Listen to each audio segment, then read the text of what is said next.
plus grand des commandements que Dieu défend et que Jésus a défendu. Même lorsque quelqu'un est venu, il dit, que dois-je faire pour hériter le royaume des cieux? Il dit, Israël, le Seigneur notre Dieu est l'unique Seigneur. C'est le plus grand des commandements. Après lui vient l'amour du prochain comme soi-même. Mais le plus grand, c'est reconnaître le Dieu comme son Dieu. À partir du moment où tu ne l'as pas reconnu sur terre et que tu as adoré d'autres dieux, même en observant tous les questions, tu n'iras pas là-bas. Aller là-bas, je pense que c'est le but de tout le monde parce que c'est la vie la plus longue de l'existence. Vous savez, nous avons quelques temps à passer sur cette terre et puis après notre mort, il y a une vie qui est infinie. Et c'est ça qui doit aussi nous intéresser sur la terre parce que tout ce que nous faisons sur la terre, ça a une relation, c'est-à-dire notre vie de l'au-delà dépend de ce que nous faisons aujourd'hui. Et à voir et à analyser tout ce que le devancier vient de dire, c'est-à-dire non seulement tu obéis aux questions, c'est-à-dire aux lois de la nature, tu fais tout ce que Dieu veut, mais non seulement ça, il faut aussi confesser Jésus-Christ, il faut adorer Dieu unique, l'architecte de l'univers. Mais j'aimerais vous poser une question, parce que j'ai dit tout à l'heure qu'il y a plusieurs sortes d'esprits. Si déjà on qualifie un esprit de saint, il y a plusieurs catégories, plusieurs types d'esprits. Quelle est la place que le Saint-Esprit occupe parmi tous les esprits? Tous les esprits. Quelle est sa place? Quelle est la place que l'Esprit Saint occupe? D'accord. Dans la lettre de Paul aux Romains, je pense, il dit, soyez soumis à toutes les autorités et puissances comme ces dernières sont soumises à Christ. Comme ces dernières sont soumises à Christ, c'est-à-dire à Dieu. À partir du moment où le Saint-Esprit est la troisième personne de la Sainte Trinité, et si nous parlons de la Sainte Trinité, attention, c'est le Père, le Fils et le Saint-Esprit. Ce Saint-Esprit, il surplante même de très loin tous les autres esprits. D'abord, les autres esprits, ce sont le résultat, oui, des anges déchus. Les anges qui ont été rebelles avec Satan au jour où il affrontait notre Dieu en disant, bon, je m'élèverai au-dessus de Dieu. Il y a certains anges, si nous prenons le livre d'Apocalypse, chapitre 12, il dit, Satan combattit avec ses anges. Donc il y avait des anges derrière lui. Et ces anges, ils ont été créés après, ils ont été créés par Jésus-Christ et par le Saint-Esprit. Alors, comment ce qui a été créé pourrait supplanter ce qu'il a créé? C'est impossible. C'est impossible. La Bible ne peut jamais dire au fabricateur que moi je te supplante, non. Donc ces esprits que nous voyons aujourd'hui, ces esprits malsains, peu importe le domaine, ils sont très minimes par rapport au Saint-Esprit. Le Saint-Esprit les surprend même de loin. L'Esprit Saint, c'est l'Esprit qui gouverne tous les esprits. À travers ce que vous venez. Oui, c'est l'Esprit qui gouverne, c'est l'Esprit qui épaule. Maintenant, j'aimerais vous demander quels sont les interdits du Saint-Esprit. Quels sont les interdits du Saint-Esprit? Qu'est-ce que le Saint-Esprit n'aime pas? Bon, le livre d'Ésaïe que nous avons lu, ils ont tué des rebelles, ils ont résisté. Et le Saint-Esprit il est devenu leur ennemi. Et les a combattus. Ils ont été rebelles et ils ont résisté. Il dit dans le livre d'Ésaïe, chapitre 1, verset 19, que nous n'allons pas lire, il disait, si vous avez de la bonne volonté et si vous êtes docile, vous mangerez les meilleures productions du pays. Mais si vous êtes rebelle et si vous résistez, vous serez retranchés par le glaive, car la bouche de l'Éternel a parlé. Alors les interdits de l'Esprit Saint, c'était quoi? En premier lieu, comme Jésus aussi le défendait, adorer un seul Dieu. C'est ce qu'il aime le plus quand il est attaché à lui. Que ce soit dans les moments de joie ou de tristesse, tu dois reconnaître que seul lui est le Père et il est le Créateur de toutes choses. Tu ne dois consulter aucune autre chose et tu ne dois rentrer dans aucune secte. Si ce n'est de confesser jour et nuit l'Éternel, le nom de l'Éternel, le nom de Dieu, le nom de l'Éternel, le nom de Dieu. C'est à partir de ce moment que tu es fidèle sur le plan spirituel. Et maintenant, pour garder ton corps propre, pour que ça ne devienne pas une souillure pour le Saint-Esprit, un zone qu'il sera obligé de haïr, alors tu dois fuir l'impudicité, comme nous l'avons déjà dit. Les rancunes, il faut protéger, il faut être ouvert. Il ne faut pas être renfermé sur soi-même, ou bien garder les querelles, et les fruits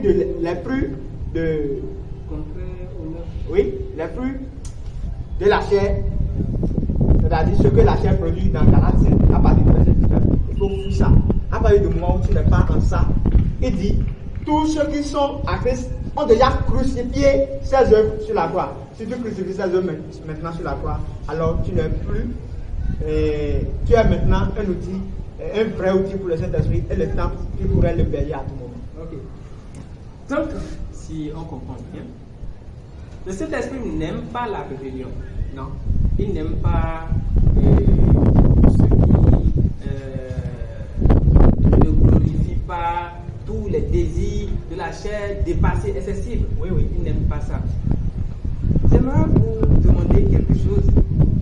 Est-ce que l'absence du Saint-Esprit peut empêcher quelqu'un d'aller au paradis? Ou bien, parce que vous avez dit tout à l'heure que si quelqu'un, bien vrai qu'il a le fruit de l'Esprit Saint, c'est-à-dire il pratique, il fait le bien, il est honnête, il est généreux, il est aimable, il fait tout, il adore, il fait tout ce que Dieu désire.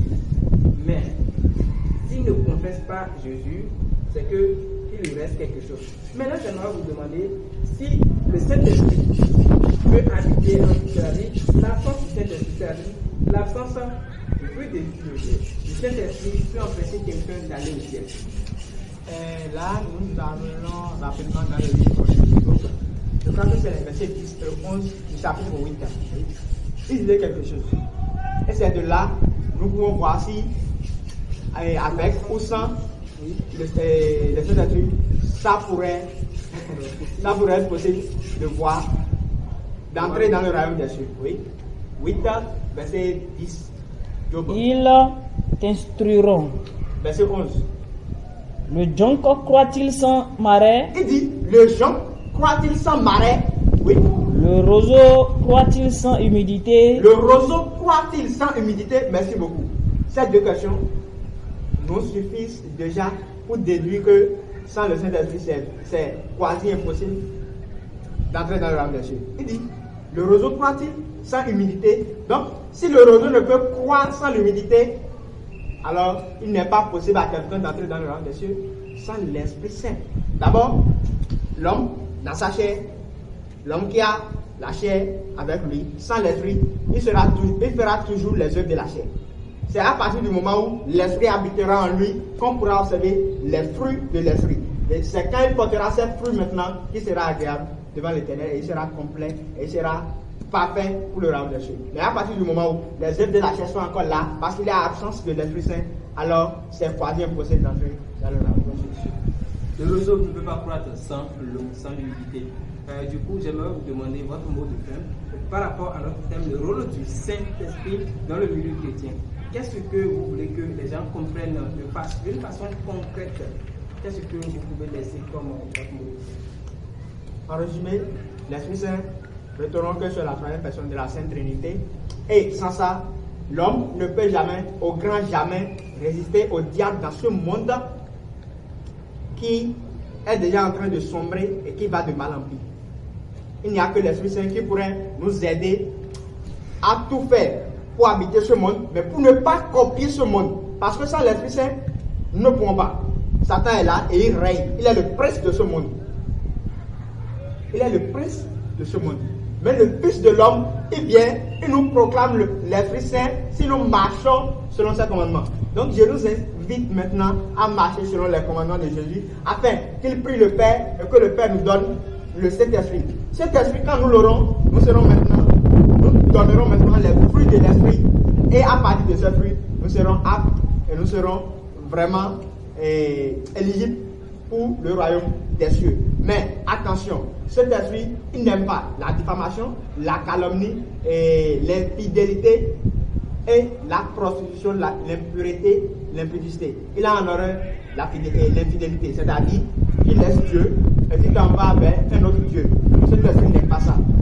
Il n'aime pas la salade, il n'aime pas le mélange. Il est homogène et il n'est pas hétérogène. En dehors de ça, l'impureté et l'impudicité, il les a en horreur. Donc, à partir du moment où nous confessons un seul Dieu et que nous fuyons l'impudicité et l'impureté, en préparant notre temple, en ôtant tous les pieds, en ôtant tous les obstacles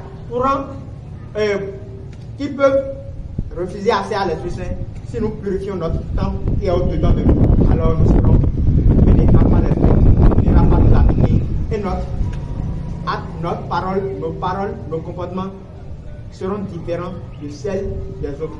Et à partir de là maintenant, nous serons vraiment chrétiens, nous obtiendrons le salut et nous ne pourrons jamais perdre ce salut. Que Dieu nous fasse ça. Amen. Merci beaucoup, Frère Sylvain Aounou. Merci pour le temps que vous nous avez accordé. Vous avez dit quelque chose qui m'a beaucoup touché. Vous avez dit que le monde est en train de souffrir. Ça m'a beaucoup touché. Vous voyez, c'est vrai, de regarder les TikTok, de regarder les blagues, les comédies, mais nous avons dédié cette chaîne, cette émission pour éveiller la conscience des jeunes. Parce que le monde est en train véritablement d'être sombré de jour en jour, les choses vont mal. Et c'est le but que nous avons cette émission qui va vous aider à comprendre, à améliorer votre connaissance de la vie, pourquoi pas, de la parole de Dieu et apprendre davantage.